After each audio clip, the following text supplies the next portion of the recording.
আসসালামু আলাইকুম বন্ধুরা, আরেকটি নতুন ভিডিওতে আপনাদের স্বাগত জানাচ্ছি। আমার আজকের ভিডিও অ্যালার্জি চুলকানি রোগে আক্রান্ত গরু।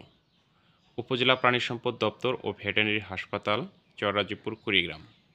চিকিৎসা প্রদান করলেন ডাক্তার প্রান্ত সরকার।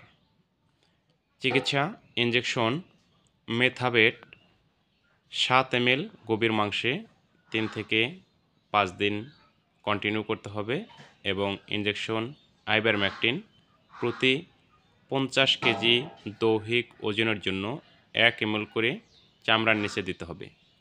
আইভারমেকটিন ইনজেকশনটি প্রথম ডোজ দেওয়ার পর 7 দিন পর পুনরায় বুস্টার ডোজ করাতে হবে এবং এর মধ্যেও যদি কোনো ভালো রেজাল্ট না আসে তাহলে 14 দিন পর আরেকটি বুস্টার ডোজ করাতে হবে। অ্যালার্জি চুলকানি রোগে আক্রান্ত পশুগুলোকে পুকুর বা খাল বিল বা নদী নালার পানিতে গোসল করানো থেকে বিরত রাখুন, কারণ এইসব পানি দূষিত থাকে। এই দূষিত পানিতে গোসল করালে আপনার পশুর অ্যালার্জি চুলকানি রোগ আরও বেড়ে যাবে।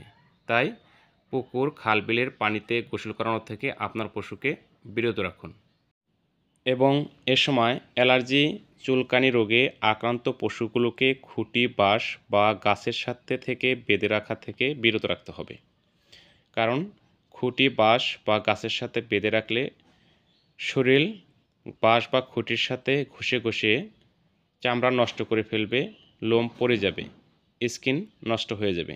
তাই অ্যালার্জি চুলকানি আক্রান্ত পশুগুলোকে খুঁটি বাঁশ বা গাছের সাথে বেঁধে রাখা থেকে বিরত রাখুন। যদিও বেঁধে রাখতে চান তাহলে দুই পাশে 2টি রশি লাগিয়ে দুই দিকে টানা দিয়ে টান টান করে বেঁধে রাখতে হবে, যাতে ঘষাঘষি করতে না পারে। বন্ধুরা, ভালো থাকবেন। আপনার খামারের সুস্থতার জন্য নিয়মিত কীটনাশক ওষুধ খাওয়াবেন, টিকা বীজ ব্যবহার করবেন, অসুস্থ হলে সুস্থ পশু থেকে আলাদা রেখে চিকিৎসার ব্যবস্থা করবেন। আমার চ্যানেলে নতুন হয়ে থাকলে চ্যানেলটি সাবস্ক্রাইব করে দেবেন। সবার আগে নতুন নতুন ভিডিও পেতে পাশে থাকা বেল আইকনটি বাজিয়ে দেবেন। আল্লাহ হাফেজ।